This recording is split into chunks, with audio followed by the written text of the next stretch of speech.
자, 오늘은 건축물 구조계획 고려사항에 대해서 살펴보도록 합니다. 먼저 설계 개념인데,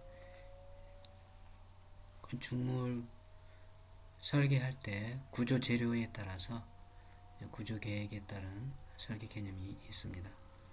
그래서 이제 예를 들어 철골 구조물일 때의 설계 개념, 그 다음에 철근 콘크리트일 때의 콘크리트 구조물일 때 설계 개념, 그 다음에 조적조 이런 거에 따라서 이제 조금씩 그 개념을 달리하고 있는데, 그것은 그 구조 재료, 철골일 때 또는 뭐 철근 콘크리트 또는 블록, 벽돌 이런 거의 구조 재료에 따라서 그 구조 재료의 특성, 역학적 특성이 다르죠. 역학적 특성이 다르기 때문에 그러한 것들을 이제 고려해서, 그리고 그 설계 철학, 그래서 내구성이라든가 이런 것들을 이제 반영해서 설계 개념을 잡고 거기에 따라서 이제 어떻게 설계를 하겠다 이런 것들이 이제 정해지게 됩니다. 그래서 먼저 보면 구조물의 설계는 일반적으로 이제 구조 해석과 단면 계산, 요거 이제 외부의 하중에 안전하게 기둥의 크기라든가 보의 크기 이런 단면도 계산을 해서 사용을 해야 되고, 그 다음에 당연히 이제 구조 해석을 통해서 단면을 결정을 하게 되는데, 그런 이제 과정을 통해서 진행하게 됩니다. 건축물에 미치는 다양한 하중에 대해서 이제 우리가 앞전에 조금씩 얘기를 했습니다. 큰 틀에서 고정하중이라든가, 그 다음에 고정하중, 그 다음에 활하중, 그 다음에 풍하중, 그 다음에 지진하중, 그 다음에 토합이라든가, 그 다음에 눈에 의한 설하중, 적설하중이죠. 설하중. 그 밖에 크레인 등 같은 어떤 특수 하중이 있죠. 이동하중이라든가 이런 하중들이 있게 되는데, 이런 것들을 이제 구조물이 받게 되면 이 하중에 의해서 이제 그 영향을 미치게 되는데, 그걸 안전하게 이제 구조물이 지탱할 수 있도록 설계하는 게 이제 구조 설계가 되는 거죠. 그래서 그런 다양한 하중을 고려해서 구조 해석을 해서 구조물에서 일으키는 이제 응력, 그래서 그 다음에 변형, 그래서 응력과 변형이 이제 나타나는데, 이것은 아까 얘기한 구조 재료,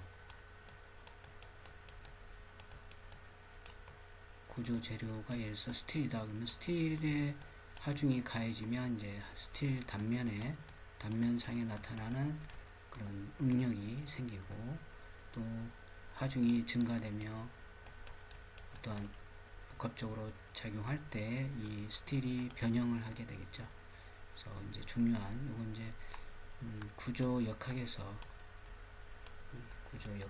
중요하게 생각하는 내용이 응력과 변형이 되겠습니다. 어쨌든 큰 틀에서 건축 구조적인 이해 정도는 나중에 하게 되는데, 기본적으로 이제 이러한 응력이 있고, 그 다음에 변형력이 있죠. 변형력이 있어. 응력은 우리가 이제 나중에 또 아마 학습을 한 사람도 있을 건데, 응력은 하중을 단면적으로 이렇게 나눈 거죠. 여기서 단면적이라는 것은 아까 우리 구조 재료에 대한 이 단면을 말한 거죠. 이 단면. 그리고 변형률은 이제 원래 길이를 변형된 양으로 이렇게 표시해서 그래서 율 할 때는 이제 100% 이렇게 해서 나타내고, 그러면 그 특정한 어떤 구조, 재료, 스틸에 대한 그 응력과 변형률 곡선이 이렇게 나타날 수 있습니다. 그래서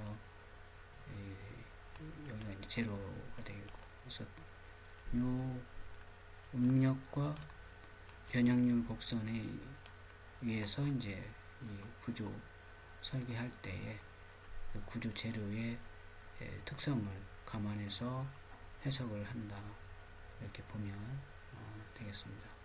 여기 이제 응력과 변형을 나타내는, 이게 변형이 되고 이게 응력이 되는 거죠. 이제 응력은 요 하중에 의해서 이 단면적으로 나눈 거다, 이렇게 얘기했는데, 이 작용하는 그 내부에서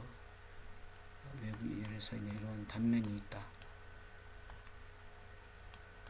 단면이 이렇게 있어서 이렇게 어떤 하중이 이렇게 가해진다. 누르는 거죠, 지금. 이걸 이제 압축이라고 얘기하는데, 그래서 이런 압축 하중이 작용하면 이 단면 내부에서 이 압축에 의해서 생기는 반발, 이 압축이 이렇게 누르니까, 양쪽에서 이렇게 누르니까 이 압축을 견디기 위한 반발하는 내부의 힘이 이렇게 생깁니다. 내부의 힘이. 이걸 우리가 응력이다, 이렇게 얘기하고, 여기서 압축에 의해서 생기는 응력은 이제 압축 응력, 그리고 전단에 의해서 생기는 응력을 이제 전단 응력, 휴모멘트에 의해서 생기는 응력을 이제 휴모멘트 응력, 그 다음에 인장도 있죠. 이렇게 잡아 당기는 경우, 인장에 의해서 생기는 응력은 이제 인장 응력이다, 이렇게 얘기를 할 수가 있고, 각각 이제 그 역학적 특성을 이름을 붙여서 얘기를 하면 되겠습니다. 그리고 이제 철근 콘크리트 구조는 이제 서로 다른 재료, 여기서 말하는 서로는 이제 철근하고 콘크리트죠. 그래서 철근의 이제 특성하고 콘크리트 특성이 있는데, 그걸 서로 이렇게 보완해주는 특성을 살려서 이제 새로운 구조 재료, 철근 콘크리트라는 구조 재료를 만들어서 구조체를 만드는 거가 되겠습니다. 그러한 구조체를 이제 철근 콘크리트 구조다, 이렇게 얘기하고, 일단 뭐 좀 진도를 나가기 위해서 이 정도 얘기하고, 나중에 또 얘기를 또 하도록 합니다, 기회가 되면. 그래서 서로 다른 재료의 역학적 특성을 가진 철근하고 콘크리트의 합성체다. 그래서 거동이 매우 복잡하고, 철근은 탄성 거동을 하고 인장 재료인데, 철근은 이제 이 인장제, 그리고 콘크리트는 이제 압축제. 이게 뭔 말이냐면, 이제 철근은 인장에 잘 견딘다는 뜻이고, 콘크리트는 압축에 잘 견딘다는 뜻이죠. 그래서 서로 이제 그 견뎌주는 역할이 보완을 해주는 거죠. 그래서 탄성 거동을 하고 철근은, 콘크리트는 압축제이면서 비탄성 거동을 하고 압축제다, 이렇게 이해하면 되겠습니다. 콘크리트는 이제 건조 수축과 크리프, 이런 이제 건조 수축은 콘크리트를 먼저 좀 이해하면, 콘크리트는 시멘트, 그다음에 골재죠. 골재는 이제 굵은 골재하고 장골재, 모래죠. 자갈하고 모래.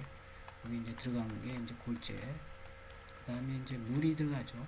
그 다음에 혼화재라든가 혼화재, 이런 것들이 이제 들어가게 되는데, 이걸 이제 섞어서 만든 게 이제 콘크리트가 되는데, 여기서 이제 물이 들어가고 이 시멘트가 들어가다 보니까, 물론 이제 다른 혼화재라든가 이런 화학적 반응이 영향을 미치지만, 이러한 시멘트나 물에 의해서 이 콘크리트가 갖는 여러 가지 특성이 일어나게 됩니다. 그래서 화학적 특성이 이제 일어나게 되는 거죠. 그러면서 이제 열도 발생을 시키고 열을 이제 발생을 시키면서 이 굳으면서 콘크리트 굳으면서 열을 발생시키는 거죠. 이게 이제 수화열이라 이렇게 얘기하는데 열도 발생을 시키고 또 물이 들어가 있는데 물이 이제 굳으면서 물이 이제 이렇게 증발하게 되겠죠.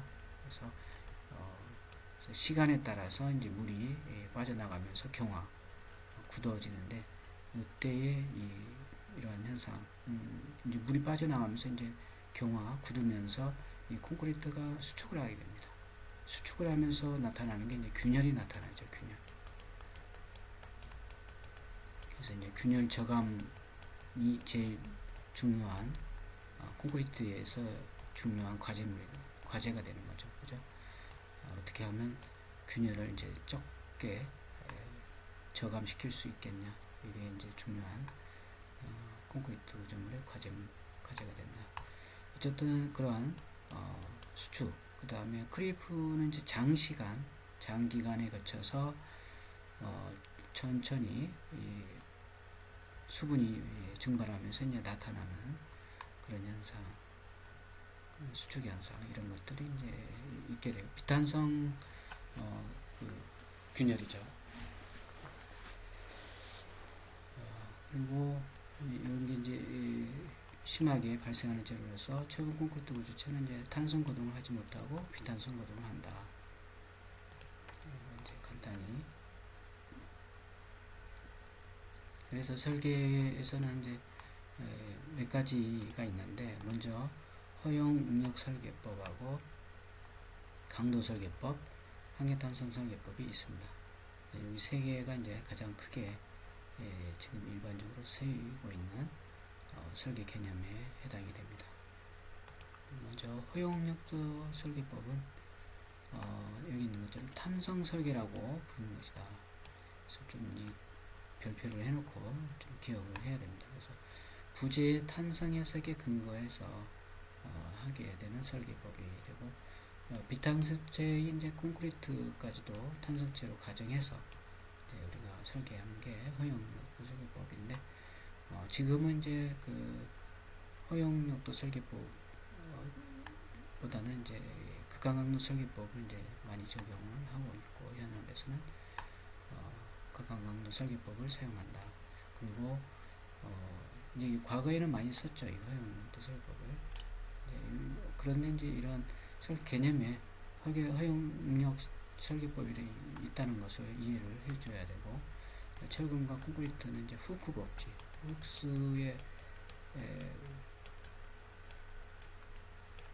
훅스로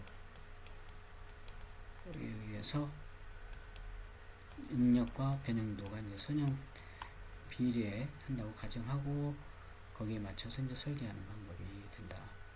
그래서 설계하면 이제 사용 하중, 작용 하중을 여러 경우별로 적용시키고 그 결과들을 조합해서 그중 가장 불리한 응력 상태가 안전율을 고려한 허용력을 넘지 않게, 허용력을 넘지 않게 부재 단면을 선정하는 방법. 이렇게 허용되는 그 응력을 넘지 않도록 한다. 이게 이제 구조 재료가 허용되는 그 응력이 있을 거예요. 그 응력을 넘지 않도록, 예를 들어서 뭐 철근 콘크리트에서 철근이다 그러면 철근을 이렇게 잡아당겼을 때 양쪽에서 잡아당겼을 때 이게 피가 자꾸 증가하면서 피도 양쪽에서 잡아당기니까 피가 이렇게 증가하면서 어느 순간 이 끊기겠죠. 절단되는데 절단되지 않을 때의 응력 상태에서 이제 부재 단면을 설계하는 그런 방법이 이제 허용력 설계법이다. 이렇게 보고 휘무제인 경우 탄성 응력 개념의 허용력 설계를 기둥과 같은 압축 부재나 강도 설계법의 기둥 설계 개념에 따라서 안전유로 사용 하중 하에서 허용 강도 개념을 가지고 이제 단면 설계를 한다. 그 밖에 이제 전단, 비틀림, 부착 등에 관한 해석 및 설계는 주로 경험식 또는 실험식에 기초한 설계 개념에 의해서 설계하고 허용력 설계법은 이제 탄성력 상태로 해석하는 방법으로 사용성에 이제 중점을 두고 있다.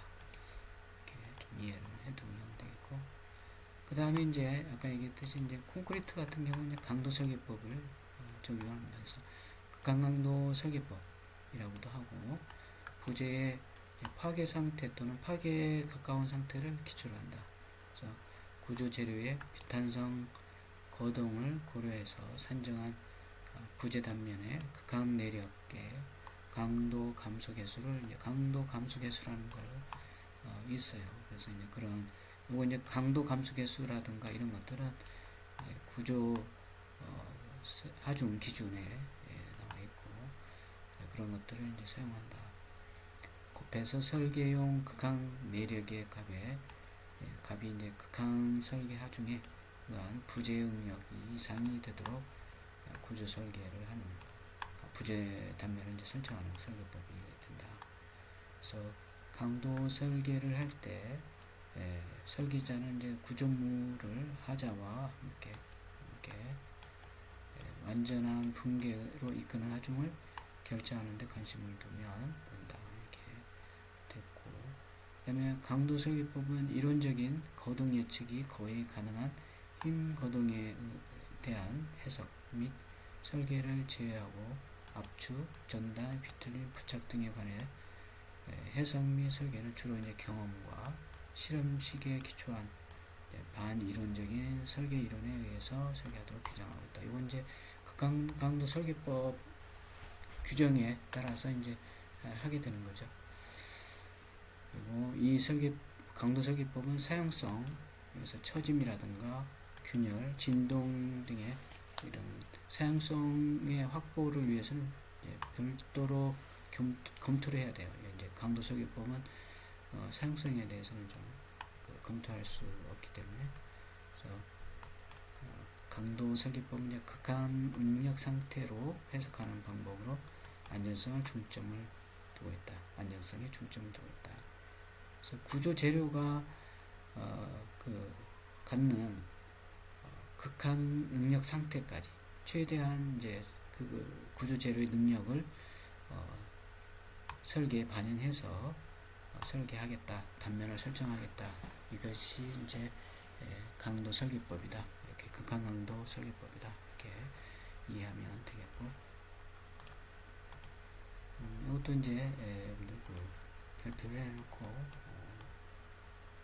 숙지를 해야 되겠죠. 그 다음에 이제 한계 상태 설계법이 있습니다. 이것도 마찬가지 숙지를 좀 하면 좋겠는데, 구조물이 그 사용 목적에 적합하지 않게 되는 어떤 한계 상태에 도달하는 확률을 이제 허용 한도 이하로 되게 하려는 이제 설계법.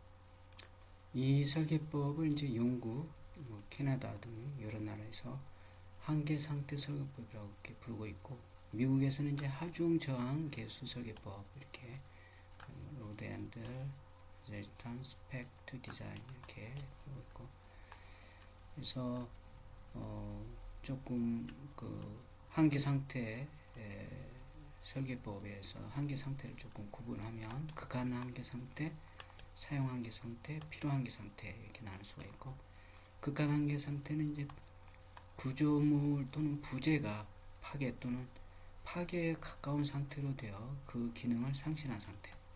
이게 이제 극한 한계 상태고, 그 다음에 사용 한계 상태는 처짐, 균열, 진동 등이 과대하게 일어나서 정상적인 사용 상태의 필요 조건을 만족하지 않게 되는 상태. 그래서 이제 사용 한계, 사용이 이제 한계되는 그런 상태다 이렇게 보면 되겠고, 그 다음에 필요 한계 상태는 이제 반복 하중에 의해서 철근이 파다 안 되거나 콘크리트가 압괴되는 상태. 여기 이제 필요 한계 상태가 되겠습니다. 그래서 한계 상태는 이러한 한계 상태로 되는 확률을 구조물의 모든 부재에 대하여 일정한 값이 되도록 하려는 그런 목적을 두고 있고, 강도 설계법의 단점을 개선하기 위해서 가장 우월한 설계법이다. 이렇게. 아까 강도 설계법은 이제 사용성에 대해서는 이제 설계하기가 어렵다 이런 얘기를 했었는데 대신에 이제 한계상태 설계법으로 할 수가 있다. 일반적으로 사용성 한계상태 설계의 경우 건물은 구조기능이 부분적으로 상실되어도 곧바로 파괴되는 등 즉각적인 피해를 입지 않는다. 그러나 건물의 사용성이죠. 사용성은 심각하게 저하되어 과다한 수리 비용이 필요한 경우가 많으므로 적절한 사용성 설계를 해야 된다. 그래서 건축 구조물은 이제 다음과 같은 거동에 대비하여 사용성 설계를 하게 된다. 그래서 어떤 거냐면 그래서 과도한 국부 손상, 그다음에 국부 항복, 좌골, 미끄럼짐 또는 균열 등으로 인해 부재의 부식이고, 그 다음에 과도한 처짐이나 회전, 구조물 외관 기능 및 배수 기능에 나쁜 영향을 주고 비구조 요소에 손상을 준다. 그 다음에 과도한 진동, 바람이나 적재하 중의 분포 변화에 의해서 발생하며 거주자에게 불쾌감 주거나 기계 장비의 작동을 오작동시키는 지장을 준다. 이게 이제 한계상태 설계법이 되겠습니다. 여기서 세 가지 허용용도 설계법, 그 다음에 극한용도 설계법, 한계상태 설계법 좀 이해를 해주면 되겠고, 그 다음 이제 하중 산정 방법에 있어서 설계 하중하고 이제 하중 조합을 하게 됩니다. 그래서 이것도 이제 좀 살펴보면 부재의 안전성은 이제 다음과 같은 기준을 만족해야 된다. 그래서 설계 개수, 하중 개수, 그다음에 하중 곱한 거 하고, 그다음에 강도 감소 개수하고 부재 또는 구조체의 강도를 곱한 거가 거의 여기 더 커야 되겠죠. 크거나 같아야 되겠죠. 그래서 하중 개수는 1보다 큰 개수이고, 극한 하중을 정의하기 위해서 사용되고, 하중의 특성과 변동폭을 고려해서 정의된다. 그리고 강도 감소 개수는 1보다 작은 개수로, 그래서 하중 개수는 1보다 크고 강도 감소 개수는 1보다 작다. 재료의 강도, 시공오차, 계산상의 과정 등을 고려해서 안정적으로 부재 또는 구조체의 하중 제어 능력을 이제 평가하기 위해서 사용된다. 그다음에 하중과 외력인데 용어인데 이것도 한 번씩 쭉 읽어보고 넘어가도록 합니다. 하중과 외력, 구조물의 설계에서 이제 시공 중 또는 완성된 구조물에 적용하는 이제 활하중, 고정하중, 풍하중, 지진하중, 토합과 유합체 외에 이제 프리스테스 힘, 크레인 하중, 진동, 충격, 건조 수축, 크립, 그다음에 온도 변화와 탄성 수축, 받침점의 부동치마 등 각종 하중과 외적 작용의 영향을 이제 고려해야 된다. 이게 이제 하중과 외적이 외력이 되겠고, 그다음에 하중 계산, 구조 계산하는 거고, 그때 이제 구조 계산할 때 적용하는 하중과 외력은 해당 구조물의 설계 시 적용되는 기준을 따라야 된다. 그래서 건축물 하중 기준에 따라서 하중 계산을 한다. 이렇게 이해하면 되겠습니다. 그 건축물의 하중 기준은 이제 KBC 기준을 가지고 하는 거죠.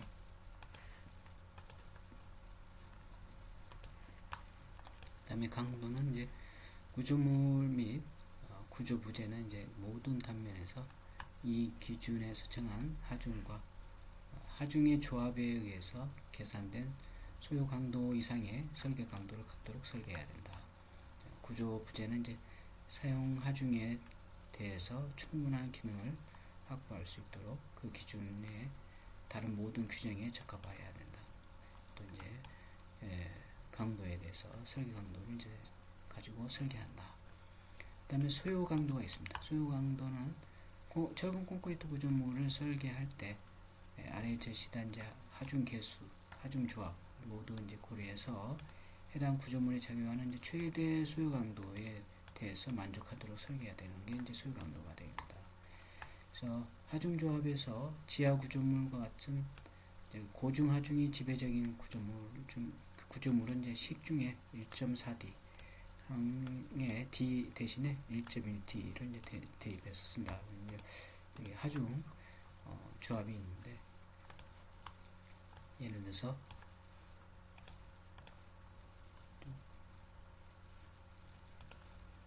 이제 고중하중하고 하라중이 있다. 고중하중 D로 생각하고 데드로드니까 데드로드.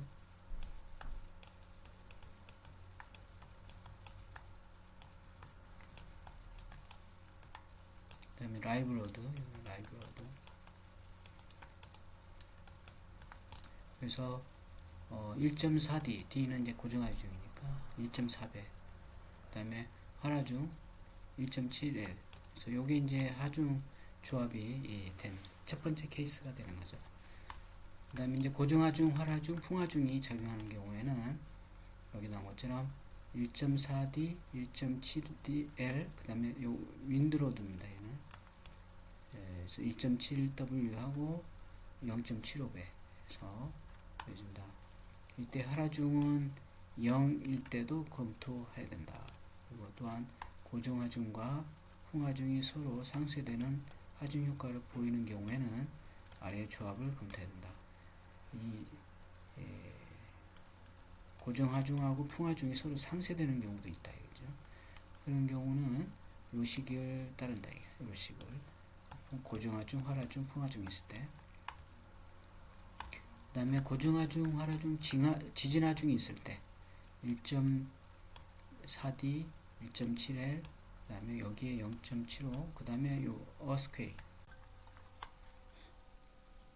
이때 하라중 L은 0일 때도 고려해야 되고, 또 고중하중과 지진하중이 상쇄되는 하중 효과를 보일 경우에는 이렇게 0.9D 플러스 1.0L, 1.02 여기는 어스퀘이크죠. 그 다음에 이제 고중하중, 하라중, 토합, 그 다음에 지하 수압이 작용하는 경우는 이렇게 1.4D, 1.7L, 1.8H. 이 H는 이제 여기 토합하고 지하 수압이 되겠고, 또 0.9D, 1.8H 이렇게 표시합니다. 마찬가지 이제 하라중은 0일 때도 이제 반드시 고려해야 됩니다. 그 다음에 지하 구조물에서 시공 중 또는 시공 후에 횡토합이 실제보다 작게 적응하여 구조물에 불리하게 작용한 경우에는 실제 감소된 토합을 사용하여 검토해야 된다.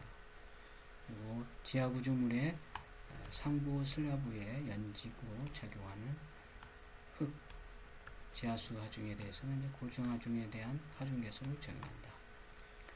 그리고 고정하중, 하라중, 그 다음에 유체합 이런 게 이제 작용할 때, 유체합은 밀도와 작용 높이가 확실하게 알 수 있는 경우에만 한정적으로 적용한다.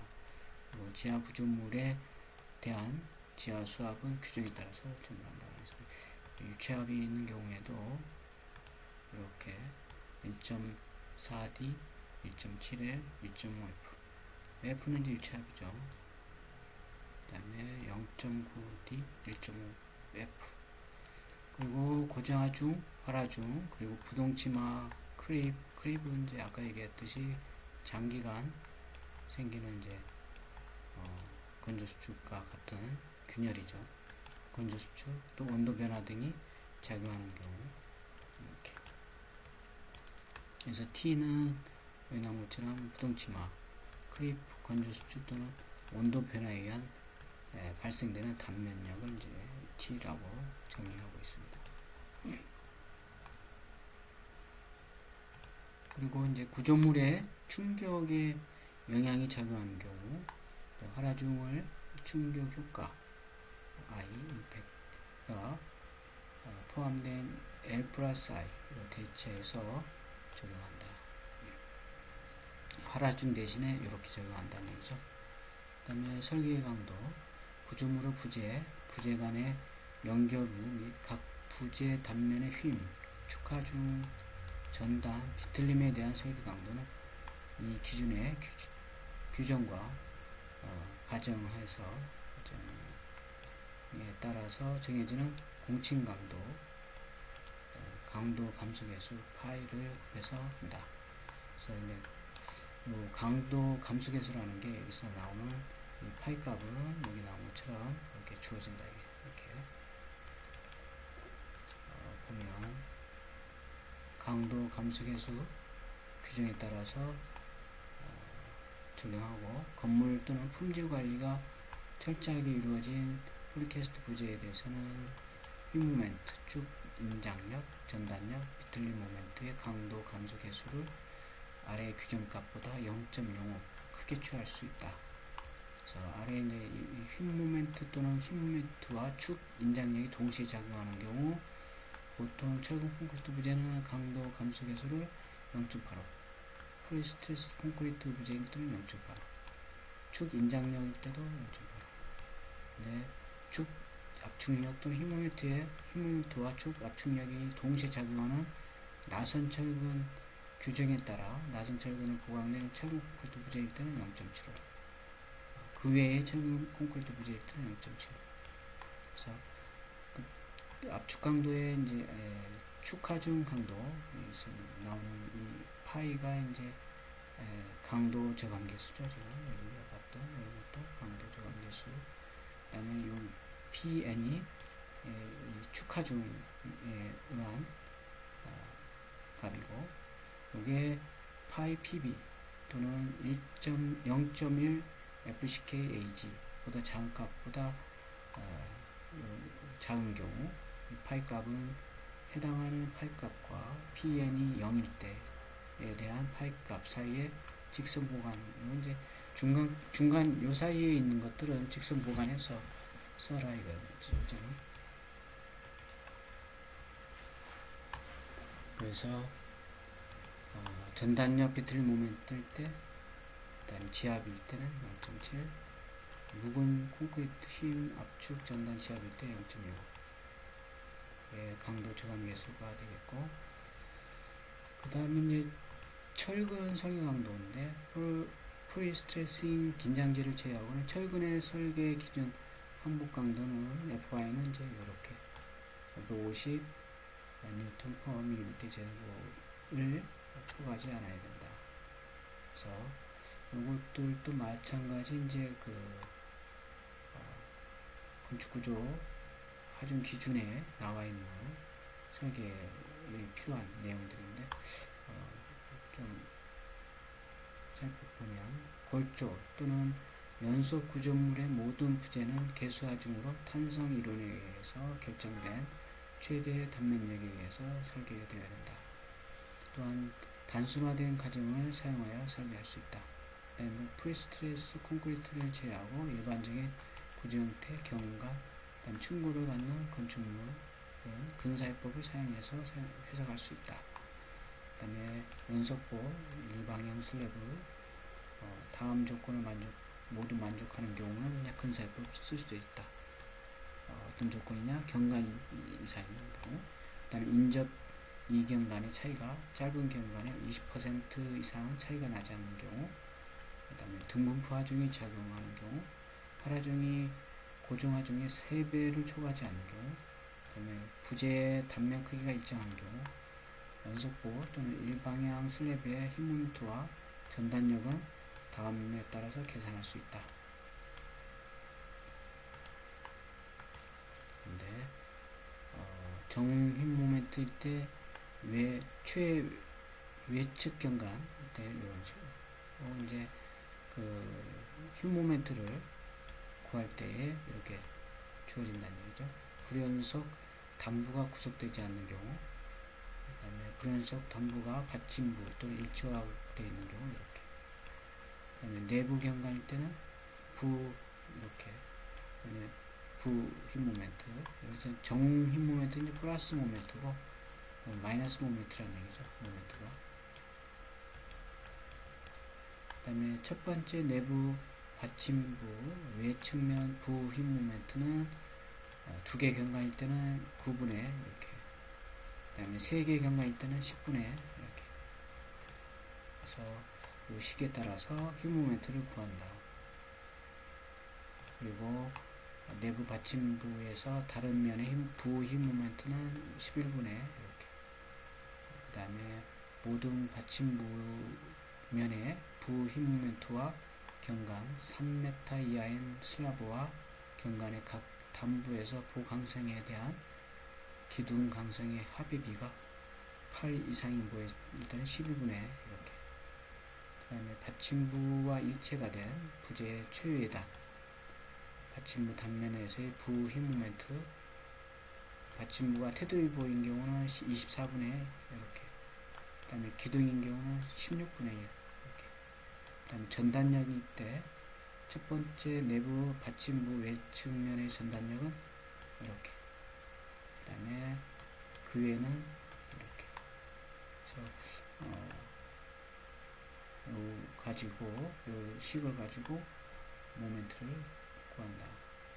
그리고 이제 연속 힘 모멘트 힘 모멘트의 재분배 가지고 근사법에 의해서 힘 모멘트를 계산할 경우에는 제하고는 어떠한 가정의 하중을 적용하여 탄성 이론에 의해서 산정한 연속 힘 부재 받침부의 부힘 모멘트는 다음 분량만큼 증가 또는 감소시킬 수 있다. 그래서 이렇게 나와 있습니다.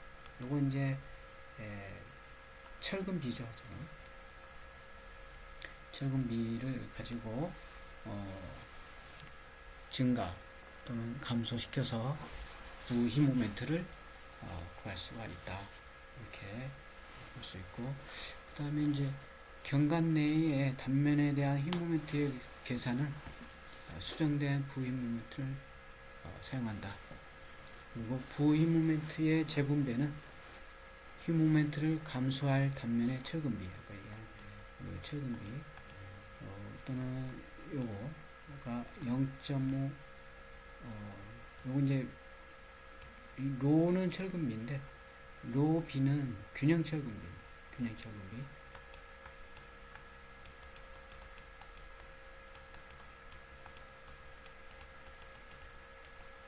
여러분들은 아직 철근 콘크리트 구조가 또 따로 있어요. 그래서 이제 그때 배우는 건데 이런 게 있구나 정도 하고 넘어가면 되겠어요. 그래서 요 균형 철근비를 구하는 식은 이렇게 나와 있습니다. 이제 요것도 자주 나오는 기사 시험이나 이런 데 자주 나오는 거죠. 그리고 탄성 계수 콘크리트의 탄성 계수는 다음과 같이 계산한다. 그래서 콘크리트 압축 강도가 30N mm 제곱 이하이고 단위 질량 WC 값이 1450에서 2500 kg per 입방미터인 콘크리트인 경우에 이렇게 계산한다. 그래서 탄성 계수도 또 별표를 해놓고 요도 별표 해놓고 균형 철분비 그 다음에 탄성 계수 콘크리트 탄성 계수죠. 콘크리트 탄성 계수는 압축 강도가 요거 이하일 때 이렇게 되고 이 압축 강도에 따라서 달라져요. 그 다음에 압축 강도가 30을 초과하는 경우는 이렇게. 그리고 뭐 이게 중간에 30 이하일 때 보통 골재를 사용하는 콘크리트 이런 경우에는 이제 이렇게 할 수도 있다. 이렇게 생겼는데 참고하고 그 다음에 여기도 마찬가지 이렇게도 할 수 있다. 근데 기본적으로 이제 요게 돼야 되겠죠. 그래서 여러분들은 요걸 먼저 좀 체크를 이렇게 30 압축 강도가 30초가 이렇게 콘크리트의 탄성 계수는 이렇게 간다. 0.030 WC 1.5승 루트 FCK 플러스 7700 이렇게 되고 그 다음에 30 이하 30 이하일 때는 이렇게 압축 강도 30 이하일 때는 이렇게 0.043 WC 1.5 1.5인가요? 1.5 루트 FCK 이렇게 된다. 그 다음에 이제 철근의 탄성 계수는 이렇게, 이것도 이제 별표를 이렇게 놓고 20만 이렇게 뉴턴.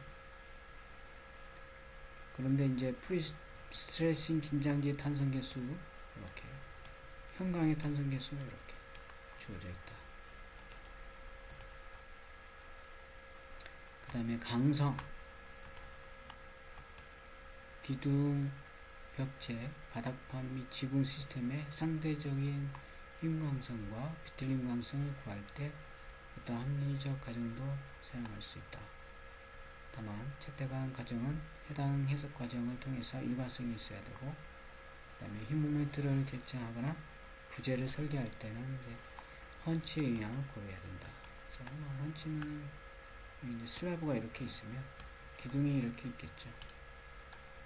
그래서 이게 이제 펀치를 이렇게 두는 거죠. 이렇게. 왜냐하면 이렇게 이 기둥에 의해서 이렇게 뚫림 전단이 이렇게 뻥 뚫릴 수 있으니까 뚫림을 방지하기 위해서, 그래서 이걸 우리가 뚫림 전단이다 이러는데, 그걸 방지하기 위해서 이제 이런 펀치를 둔다.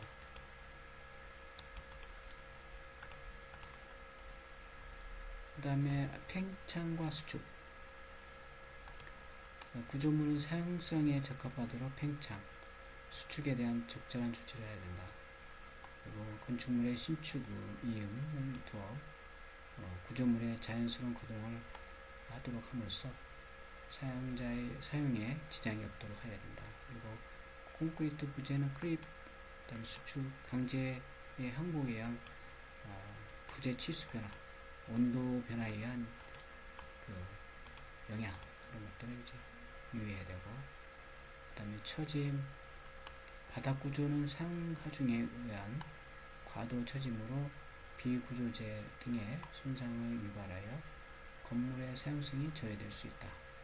그러니 그렇지 않도록 설계해야 되고, 과도한 처짐은 건물 각 부위의 항구적인 손상, 외장재의 분리, 기밀성 상실, 비구조 요소의 전입 파손에 따른 피해, 건물의 설비체계 운영의 혼란, 외관의 변화, 때로는 사용자의 불안감을 유발할 수 있죠. 처짐에 의해서. 그 다음에 진동, 바닥 구조는 바닥판, 바닥보, 그 다음에 천장, 칸막이벽의 상하 진동을 불쾌감을 유발하지 않도록 해야 되고, 바닥 구조의 강성, 고유 진동수, 감쇄 효과 등을 고려해서 설계해야 된다. 그 다음에 이제 수평 변이죠. 수평 변이는 주로 이제 건물이 이렇게 있으면 주로 이제 그 풍화중에 의해서 이 건물이 이렇게 휘어지는 거죠. 이렇게. 그래서 이렇게 휘어지는 것을 우리가 드리프트라고 얘기하고, 델타 이렇게 표시하고, 이러한 것이 이제 수평변이, 횡변이 이렇게, 횡변이 또는 수평변이 같은 말이에요. 같은 의미에 있습니다. 수평변이. 그래서 횡변이, 수평변이, 드리프트, 이게 개념이 되겠고, 그래서 건물의 구조는 바람이나 지진 등 수평 하중에 의해서 수평 변이로 인해서 생기는 불쾌감, 마감재의 손상, 구조물의 피해 및 인접 건물과 충돌 등을 일으키지 않도록 수평 강성을 충분히 확보해. 이 기준에는 수평 변이에 대한 제한값을 규정하고 있지 않다. 보다 정밀한 수평 변이 해석이 필요한 경우엔 칸막이벽이나 속빈 벽과 같은 비구조 요소가 주는 보강 효과에 대해서 고려할 수 있는데, 구조물의 거동에 영향을 주는 각 요소의 효과에 대한 구체적인 자료가 있어야 된다. 그리고 일반적으로 이제 다른 여러 나라 기준에서도 수평 변이 제한값을 구체적으로 규정하고 있지 않지만, 초고층 건축물인 경우에는 건물 높이의 500분의 1이나 1000분의 1 정도의 이렇게 수평 변이를 이제 권장을 하고 있죠. 권장, 레코멘데이션. 여기까지가 이제 되겠습니다. 그리고 다음에는 이제 이 기초 2장 기초로 넘어가는데, 오늘 과제물이 있어요. 과제물은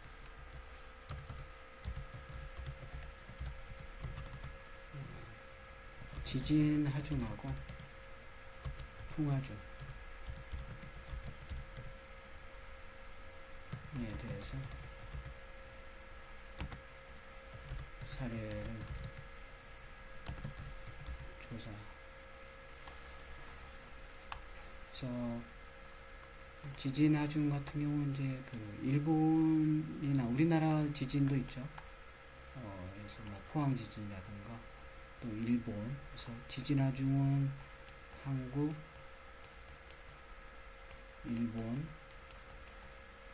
또는 미국, 대만도 있어요. 대만. 그래서 이런 나라들의 지진을 좀 조사해서 지진 하중에 대해서 PPT로. 그래서 한국 같은 경우는 뭐 여러 가지 뭐 포항 지진이라든가 과거 지진들 사례, 그리고 일본 지진 같은 경우도 뭐 여러 가지 지진이 있으니까 그런 거, 그다음에 미국, 대만 지진, 중국 지진 이런 것들에 대한 사례를 조사를 하면 되겠습니다. 그래서 조사할 때는 이제 한국 지진 같은 경우에는 포항 지진이다. 그러면 포항 지진의 규모, 그래서 마그니튜드 어느 정도고, 언제 발생이 됐고, 어느 지역에서 발생이 됐고, 피해는 어느 정도였는지, 이렇게. 그 다음에 일본도 마찬가지죠. 언제 일어난 지진이고, 어떤 지역에서 일어났고, 그 다음에 규모, 마그니튜드는 어느 정도 되고, 피해는 어느 정도 됐는지. 그래서 마찬가지 미국이나 중국, 대만 지진도 이렇게 하면 되겠고, 그 다음에 풍하중입니다. 풍하중도 마찬가지인데, 이제 한국이나 일본이나 미국, 이렇게 해서 우리나라 지진, 이제 풍하중 같은 게 주로 이제 태풍이죠. 태풍에 대해서 조사하면 되겠어요. 이건 지진 하중은 지진에 대해서 조사하면 되겠고, 풍하중은 태풍에 대해서 조사하면 되는데, 한국의 태풍 뭐 사하라 태풍 경우라든가 올가 태풍. 그래서 이 사하라 태풍의 그 시기, 언제 태풍이 있었고, 그 다음에 그때의 그 풍속, 최대 풍속, 태풍의 풍속이죠. 그리고 피해 정도는 어느 정도 되는지, 올가 태풍도 언제 올가 태풍이 왔고, 풍속은 어느 정도 됐고, 어떤 경로로 태풍이 지나갔는지, 피해는 어느 정도 됐는지. 일본에 있어서의 태풍도 마찬가지. 미국은 이제 그 허리케인이나 토네이도가 되겠죠. 여기에 대해서 조사를 해서 PPT로 작성을 각각 합니다. 각각 해서 카페에다가 제출하면 되겠어요. 여기서 지진 사례, 태풍 사례를 해서 제출하면 되겠습니다. 자, 오늘은 여기까지 해서 마치도록 하죠. 수고했어요.